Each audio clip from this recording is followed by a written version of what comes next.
By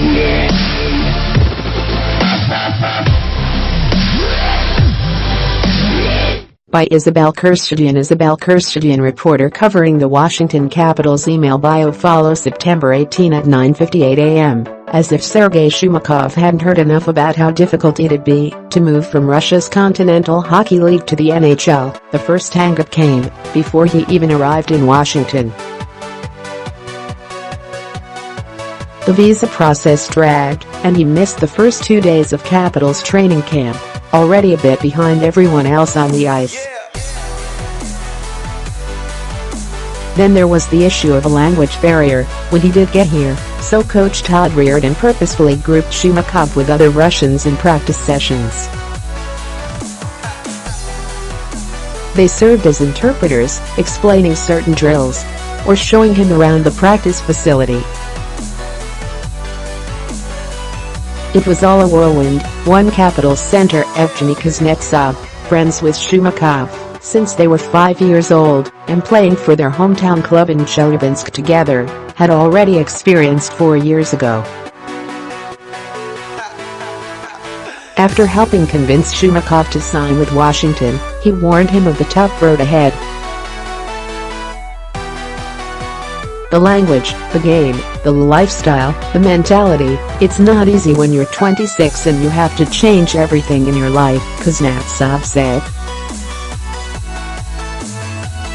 Some people need it, some people don't need it.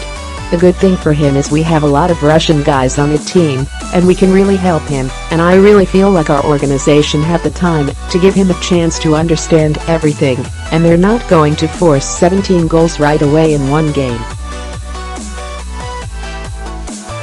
Capitals' John Carlson, Lars Eller back on the ice. After missing opening days of training camp, Shumakov scored 17 goals with 23 assists in 47 games for CSKA Moscow last season, and he held out from the club's training camp to force the termination of his contract. Once Kuznetsov heard rumors that the Capitals were interested, he called Shumakov and his agent, just in case Washington brass needed any extra help with the sell. They acknowledged they were talking to several NHL clubs, to which Kuznetsov replied, "What do you mean a couple teams? It's only one team." Shumakov signed a one-year contract with a $925,000 cap hit on September 1st. "I think every hockey player wants to try playing in this league, and for a team like the Capitals," Shumakov said in Russian.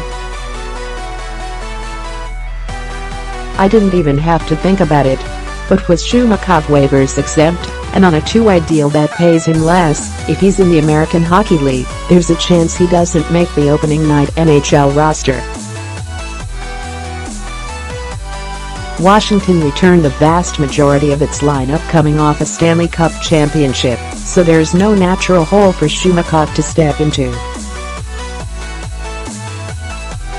The Capitals were intrigued by the scoring touch that the right-shot left wing displayed in the KHL, but the team is keeping expectations reasonable because that doesn't always translate to North American professional hockey, where the ice surface is smaller, making the game faster and more physical.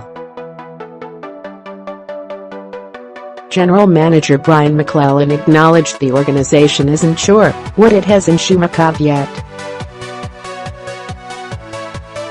Capitals mailbag: what to expect from winger Sergei Shumakov? What will be, Shumakov said.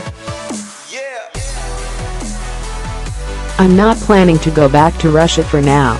If you're going to give him a lot of time to feel comfortable and to understand the game, he can play very well in this league," Kuznetsov said.